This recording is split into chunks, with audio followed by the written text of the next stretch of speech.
Club is composed for Andres Reales, Valentina Ramirez, and me, William Martinez, and contain the history of the monster of the Loch Ness.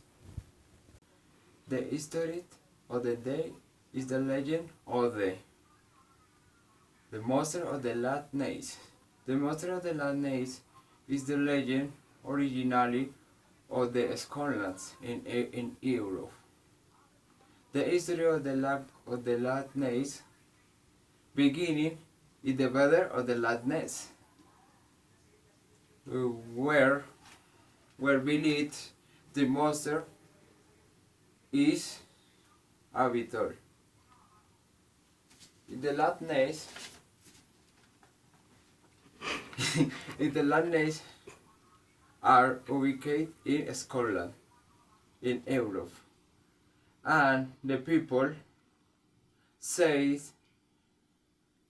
that the monster, the Loch Ness, is very big, and the monster of the Loch Ness is identified, but for the mariner, hot octopus giant,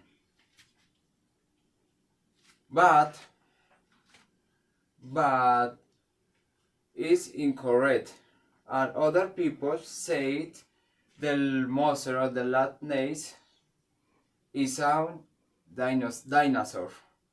What the name is Plesiosaurus, and the Plesiosaurus is extinction in the very millions of centuries, and exists different legends, but most interesting is the monster of the Loch Ness, and the different people says the legend in the country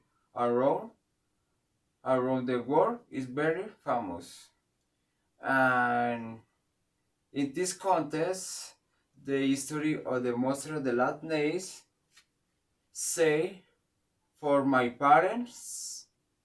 Okay, guys, I'm going to tell you about the mystery of Loch Ness Monster. If we want to know the story, we need to go back much further to 6th century CE with the rumor of a saint.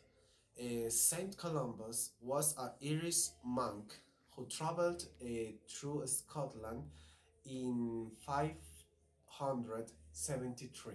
Almost one century later, a biography written about his war in Scotland includes a story of Columba encountering a water beast at Loch Ness in 565 CE.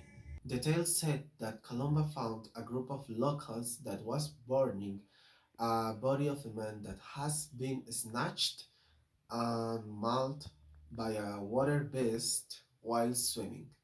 Some people trace this encounter as the first sighting of the Loch Ness Monster, which would trace the story 1,400 years ago.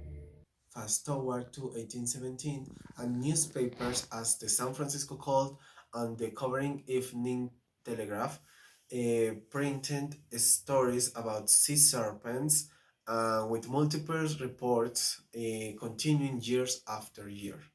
The 19th century also saw the field of geology flourish and fossils resembling these sightings turned up.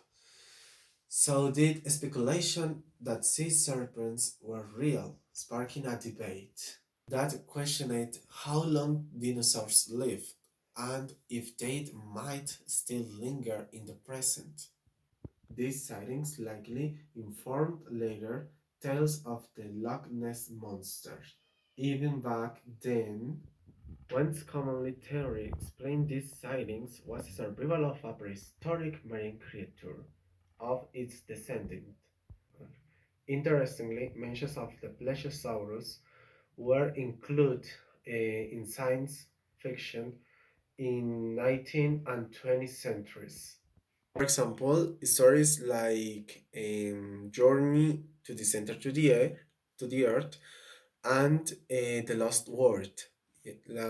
Both of those books are about discovering secret worlds on the Earth and worlds where exist ancient life that has been preserved during a lot of years. One particular newspaper report grabbed the public attention. Three anglers fishing for trout in Loch Ness reporting of the Northern Chronicles in 1930 that they heard a terrible sound and they saw that the water oddly moving as something approached. Accounts go not too significant, but this is the first account as the associate to the creator. In 1993, a reporter, Alex Campbell, wrote a report about the creature spot in the Loch Ness. This report starts with John, a well-known businessman, and his wife, Aldi, who were in vacation and saw the creature rolling and playing in the water. And they said that it was resembled a whale and displayed in bowling mass. The MIA described the creature as having two humps and a total body of length of 6 meters. Some years later, the first supposed photo of Nessie was taken by Hunk Gray on November of 1933. In his words, the photo showed an object that rose 2 or 3 feet above the surface of the water as a signing of the monster.